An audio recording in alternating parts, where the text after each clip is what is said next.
Olá pessoal, mais uma vez estamos de volta aqui no canal da Igreja Missionária Unida do Brasil, Extrema, o melhor lugar do mundo. Seja bem-vindo, você que está nos assistindo, nosso muito obrigado pela permissão que você está nos concedendo de entrarmos aí na sua casa, dar essa oportunidade para a palavra de Deus ser ministrada ao seu coração. Esse é o jeito simples de transmitir a palavra de Deus, de anunciar as boas notícias do Senhor, e eu sei que Deus tem grandes coisas para nós nesse tempo. E hoje eu quero compartilhar com você uma mensagem muito especial, uma mensagem interessante. Esses dias eu estava refletindo, pela manhã veio ao meu coração essa palavra que eu vou ministrar ao seu coração hoje.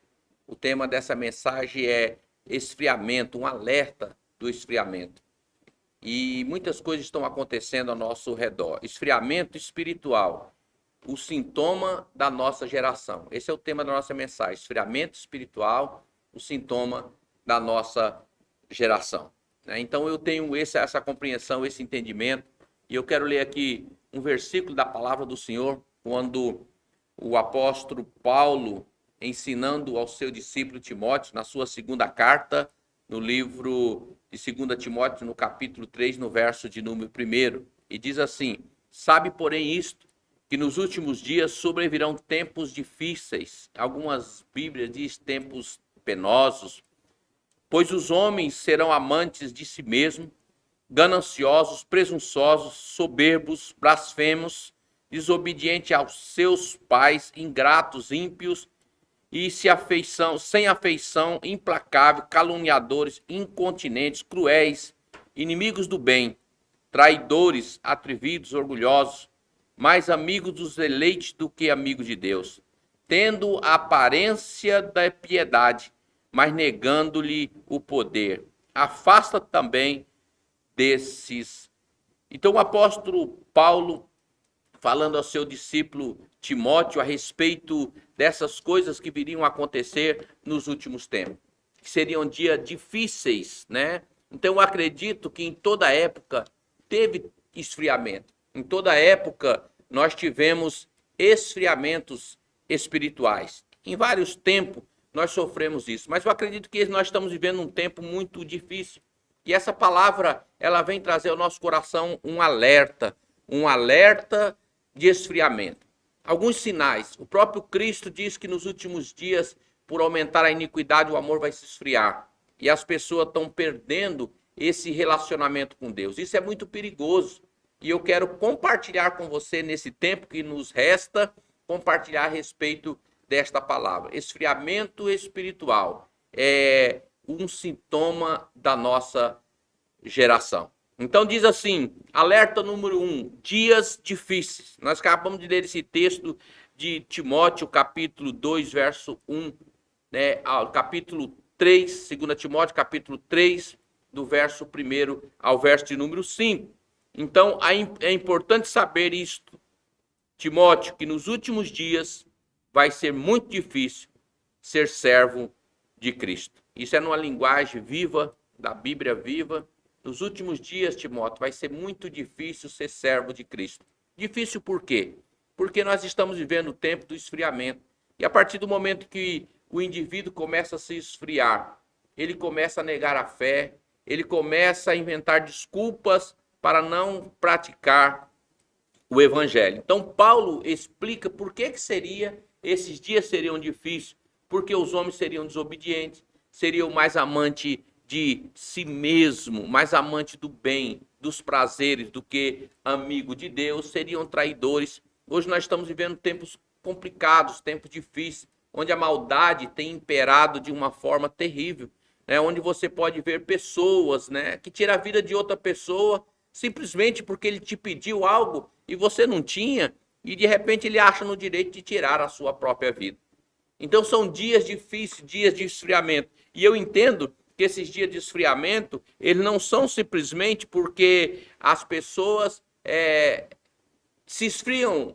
A gente vai falar um pouquinho daqui a pouco, lá na frente, a respeito desse esfriamento. Então, o primeiro alerta, que seria dias difíceis. O segundo alerta que eu queria compartilhar com você, o abandono da fé. Mateus capítulo 24, do verso 10 ao verso de número 14.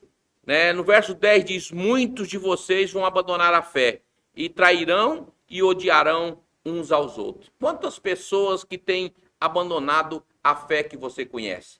Eu, pelo menos, conheço muitas pessoas que já abandonaram a fé. Hoje há uma pesquisa que diz que há mais pessoas descrentes fora da igreja, que um dia já conviveram com a igreja, desigrejados, né, do que as pessoas que estão nas igrejas. Há mais pessoas desviadas das igrejas do que pessoas dentro da igreja. Então, há um desvio muito grande. As pessoas foram desanimando por diversas coisas e elas deixaram de andar com Cristo. Então, segundo alerta, abandono da fé. Quantas pessoas que já abandonaram a fé? O terceiro alerta, falsos profetas. E verso de número 11 diz assim: aparecerão falsos profetas que enganarão a muito. Então hoje nós temos visto muitos falsos ensinando de maneira errada, fugindo da verdade do evangelho. O apóstolo Paulo também diz ao seu discípulo Timóteo que nos últimos dias as pessoas terão comichão da verdade, não vão aceitar a verdade, vão juntar para si doutores, mestres, para falar aquilo que eles querem ouvir. Então hoje pregar o evangelho está se tornando uma coisa difícil, porque você não pode mais expressar a verdade do evangelho. Você tem que fugir de certas coisas, de certas palavras, porque se você expressar determinadas palavras, você termina, né, sendo cortado, boicotado, porque você não pode pregar contra certo pecado, certas coisas que têm acontecido. E muita gente tem se esfriado, tem se desanimado de pregar o evangelho, com medo daquilo que pode acontecer. Mas, irmãos, eu quero dizer para você, nós precisamos ter coragem de anunciar as boas notícias, doa a quem doer.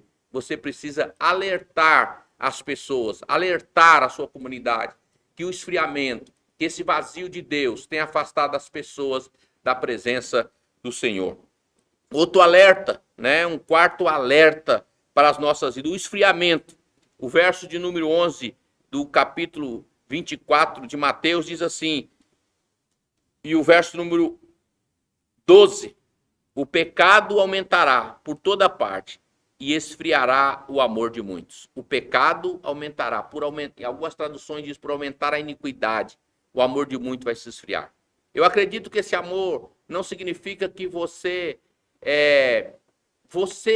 vai praticar algo, mas devido àquilo que está acontecendo ao seu redor, devido àquelas coisas que vão estar acontecendo ao seu redor, né, o pecado aumentando, a maldade, a imoralidade, tem crescido barbaramente, o esfriamento. Eu me lembro quando eu era menino, né, que não faz muito tempo, né, quando eu era menino, meu pai recebia pessoas, viajantes, andarilhos, que passavam, chegavam em nossa casa, dormia, comia, e ninguém se preocupava, estava fazendo bem. Hoje ninguém tem a coragem de abrir a porta de sua casa para permitir que um estranho entre. Muitas coisas, muita maldade, muito engano, muitas pessoas aproveitando de situação. Fica até difícil você ajudar pessoas. Você abrir a porta de sua casa para oferecer até um prato de comida. Então, por aumentar a iniquidade, o amor vai se esfriando. Mas nós não podemos deixar que esse amor de Cristo se esfrie dentro do nosso coração. Então, um esfriamento por aumentar a iniquidade, por aumentar o pecado, não significa que você esteja pecando, mas o pecado que está ao nosso redor, que está à nossa volta, ele pode de alguma maneira fazer o quê?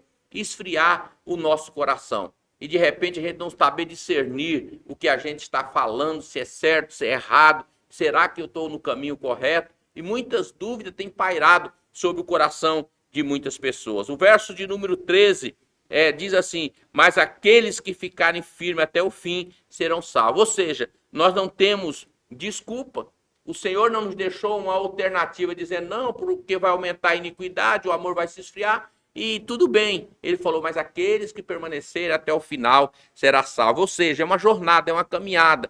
E essas coisas estão aqui para nos alertar, para nos dar um alerta, para dizer, permaneça firme, essas coisas têm que acontecer, mas você permaneça firme, não desvie nem para a direita, nem para a esquerda. Então o esfriamento não nos tira a responsabilidade de permanecer firme.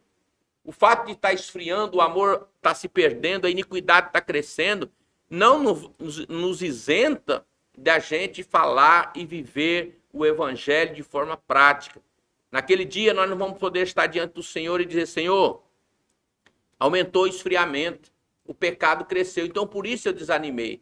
Mas o Senhor vai dizer na sua palavra: o esfriamento era uma oportunidade que você tinha para estar próximo de mim. Porque eu deixei estabelecido na minha palavra. Eu falei isso, que ia aumentar a iniquidade, que o esfriamento ia acontecer, mas era para dar um alerta para você, ao invés de se esfriar, você permanecer mais firme diante do Senhor. O verso de número 14 diz: e as boas novas do reino serão pregadas pelo mundo inteiro, para que todas as nações ouçam, e depois virá o fim. Queridos, nós estamos vivendo tempos difíceis, o tempo que o evangelho está sendo anunciado.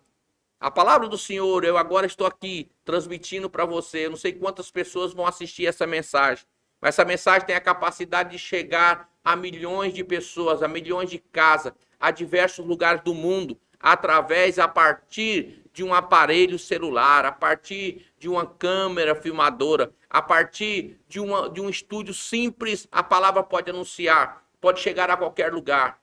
Antigamente, para que você pudesse chegar a algum lugar, você teria que ir pessoalmente. Hoje não. A tecnologia está nos permitindo levar a palavra de Deus. Eu creio que tudo isso, querido, é para que o evangelho chegue a todos os lugares do mundo, onde as pessoas são proibidas de chegar, talvez através dos meios de comunicações, está chegando a palavra de Deus. Eu não sei quantas pessoas vão ouvir essa palavra, e tantos outros homens e mulheres, crianças que estão transmitindo a palavra de Deus ao redor do mundo através dos meios de comunicação. Por isso que há uma perseguição contínua, né, tentando de alguma forma delimitar, impedir que esse evangelho avance. Eu sei que por trás de tudo isso existe uma força maligna tentando dizer: esse evangelho não pode ser anunciado, porque a palavra do Senhor diz que as boas novas do evangelho, ela vai ser anunciada a todos os lugares. Eu creio plenamente que a única coisa que está faltando para que Jesus volte é o anunciar do evangelho em todos os lugares, porque assim ele diz: e as boas novas do reino serão pregadas pelo mundo inteiro, para que todas as nações ouçam, e depois virá o fim. Então todo mundo vai ter que ouvir essa palavra para que o fim venha. Então por isso nós estamos sofrendo de alguma maneira uma forma de cercear a sua fala, para que você não anuncie o evangelho de Jesus Cristo. Então a gente precisa entender isso. Se você tem oportunidade, anuncie as boas novas. Fale de Jesus para as pessoas, através das oportunidades que você tiver. Anuncie, não se canse de falar do evangelho, porque essa é a última maneira da gente apressar a vinda de Jesus. A vinda de Jesus está condicionada a anunciar as boas notícias, anunciar as boas novas. Por isso estou aqui, né, trazendo ao seu coração essa palavra, para que você possa ouvi-la de uma maneira especial em qualquer lugar, e que você seja alertado dessa situação que está acontecendo. Então o esfriamento não vai impedir que o evangelho seja anunciado, querido.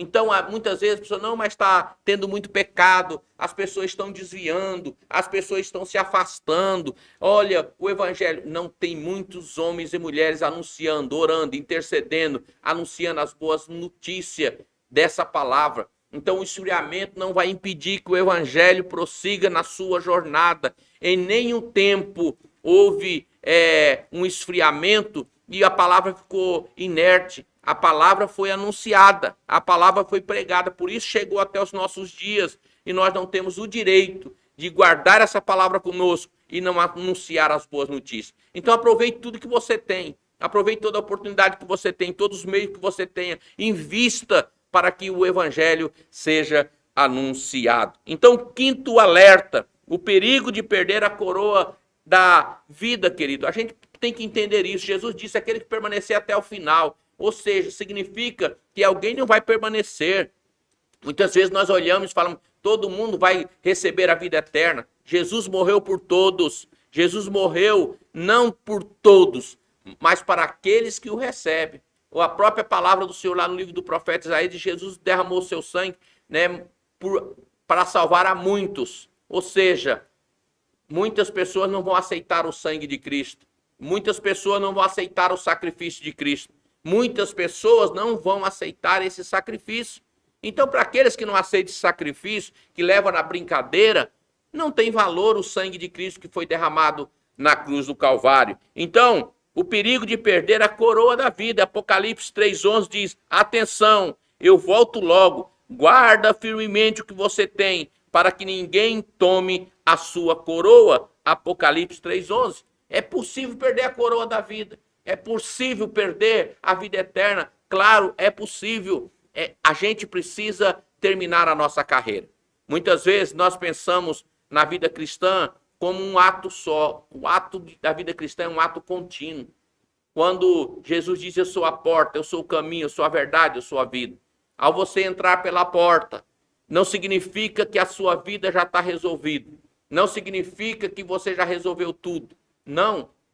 Você entra na casa, lá dentro tem muita coisa para arrumar. Então Jesus diz: no caminho eu vou te ensinando, mostrando a verdade. E no final, você terá a vida eterna. O próprio Jesus diz: aquele que permanecer até o final será salvo. Ou seja, se você não permanecer até o final, desistir no meio do caminho, você não vai poder cruzar a linha de chegada. É como alguém que faz uma maratona, que se inscreve para correr 20 quilômetros, 30 quilômetros, 40 quilômetros. Gente que faz a inscrição, vai lá, paga a inscrição, mas corre, não se prepara. E nessa carreira corre 2, 3 quilômetros. E no final desses 2, 3 quilômetros ele desiste.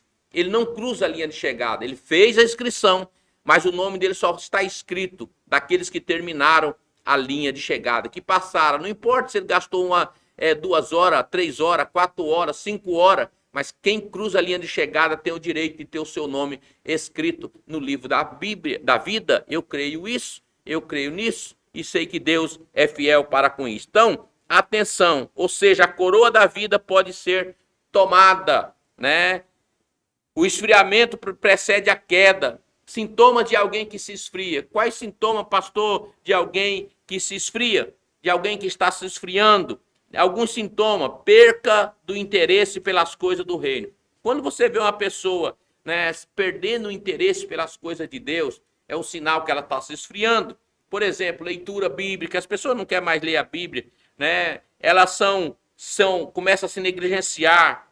O culto já não faz nenhum sentido para ela. Ah, eu vou na igreja hoje, fazer o que hoje na igreja? O que vai ter na igreja? A gente tem hoje uma geração que pergunta o que vai ter na igreja. Ah, vamos lá no culto, mas o que vai ter hoje? Não, vai ter uma apresentação assim, vai ter uma apresentação não sei o quê. Ah, eu vou ver se dá para mim ir. Então as pessoas às vezes não estão indo para ter aquele momento, aquele de comunhão, de renovação, encher o seu coração de graça, de amor. Então, o culto já não é mais em prioridade.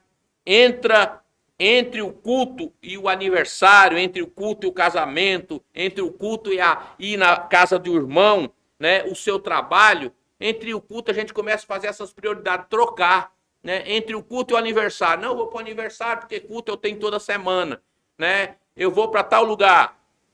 Cuidado com o envelhecimento espiritual. Querido, amadurecimento sim, envelhecimento não. Muitas pessoas estão envelhecendo espiritualmente. Muitas pessoas estão se envelhecendo espiritualmente. O que é uma pessoa envelhecer espiritualmente? Uma pessoa que se envelhece espiritualmente é aquela pessoa que começa a achar que ele já fez muita coisa. Ah, eu já me converti já faz muitos anos, eu já trabalhei muito, agora eu vou deixar para os mais novos. Querido, não se envelheça. Você pode envelhecer a carcaça, o corpo físico, mas a sua mente precisa ser renovada a cada dia. Enquanto você tiver vida, você tem que continuar trabalhando para o Senhor. Então, exemplo de amadurecimento, nós temos o nosso pastor Tony, irmã Marlene, né, que deram a sua vida, que continuam trabalhando no ministério da Igreja Missionária Unida do Brasil. Vieram para o estado de Rondônia, como eu já contei na história da Igreja Missionária, né, que vieram para cá em 1975 e permanecem até hoje pregando o Evangelho. Já poderiam ter aposentado, mas eles continuam abrindo trabalho, continuam pregando o Evangelho. Com mais de 70 anos, continua pregando o Evangelho. Por quê? Porque eles não se envelheceram, eles continuam ali pregando o Evangelho. Então nós precisamos ter essa situação.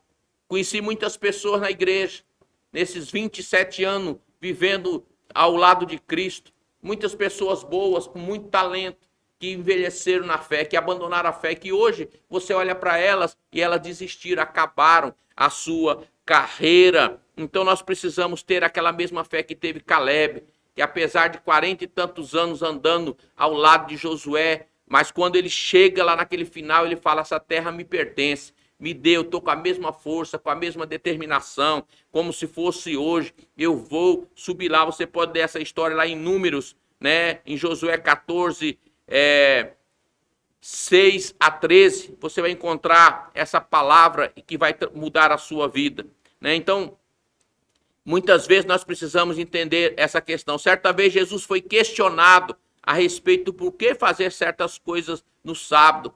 Veja o que ele respondeu em João 5,17. O meu Pai trabalha até agora e eu também trabalho. Cuidado com as sutilezas de Satanás. Cuidado com as sutilezas. O diabo é especialista em enganar crente.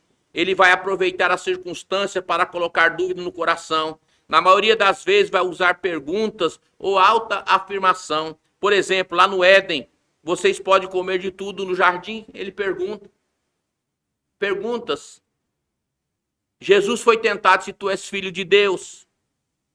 Se tu és filho de Deus, para colocar dúvida no seu coração, para colocar dúvida na sua vida. E hoje em nossas vidas, depois de uma discussão, será que você não está lutando contra o seu casamento? Será que vale a pena continuar servindo a Deus? Será que vale a pena continuar ofertando nessa igreja? Será que vale a pena continuar na igreja? E o diabo começa a colocar dúvida na cabeça das pessoas para que elas vão esfriando o seu coração. Você está perdendo o melhor da sua vida. Você é jovem, para que continuar nisso? Isso não importa. Isso não importa, essas coisas não importam. Deus ama todo mundo. Você não precisa estar na igreja todo dia. Você precisa curtir a sua vida. Você precisa viver a sua vida. Abandone esse negócio de religião, de igreja. Você não precisa estar na igreja. Então eu quero deixar esse alerta para você nesse dia, nessa oportunidade. O Senhor está nos alertando para a vinda dele. E ele diz: o esfriamento está aí. Não seja mais um na fila do esfriamento. Não seja mais um afastado. Eu não sei quantas pessoas serão alcançadas por essa palavra. Eu não sei se você que está me assistindo vai concordar ou não comigo. Eu não sei se você vai gostar ou não. Mas eu quero dizer para você, querido, o esfriamento existe e é real. E você precisa entender de que lado você está. De que lado você está. Como está o seu coração? Olha para dentro de você. Você tem sido uma pessoa que tem crescido na fé, que tem avançado na fé, ou você é uma pessoa que está desanimando a cada dia, a cada manhã? Você tinha prazer de louvar ao Senhor, já não tem mais. Você tinha alegria de servir o Senhor, já não tem mais. Está começando a fazer trocas. Trocas que às vezes não vale a pena, mas você está trocando. E eu tenho muita preocupação com a vida das pessoas, principalmente da juventude. Eles estão trocando porque não tem uma experiência com Deus. Estão fazendo trocas e trocas perigosas. E trocas que não vão te afastar da presença do Senhor. Por isso, meus amados irmãos, amigos, ouvintes, você que está nos ouvindo, participando, assistindo, eu quero dizer para você, prepara o seu coração, porque Jesus está voltando. Em breve Jesus voltará. Você está preparado para encontrar com o Senhor? Está preparado para encontrar com o Senhor e se prestar conta diante do trono da graça? Deixe essa palavra para nós, para você que está conosco. Que Deus continue te abençoando. O esfriamento é um sintoma dessa geração. Por isso, em nome de Jesus, se você está esfriando, volte para o altar do Senhor. Se está afastado do Senhor, volte imediatamente para a casa do Senhor. Porque os sinais da vinda de Jesus estão aí. E em breve ele voltará. E você está preparado para encontrar com Jesus? Fica aqui o alerta ao seu coração. Que a paz, que a graça, que o amor de Jesus possa permanecer sobre nós. Quero agradecer pela sua atenção. Até uma próxima oportunidade, querendo Deus.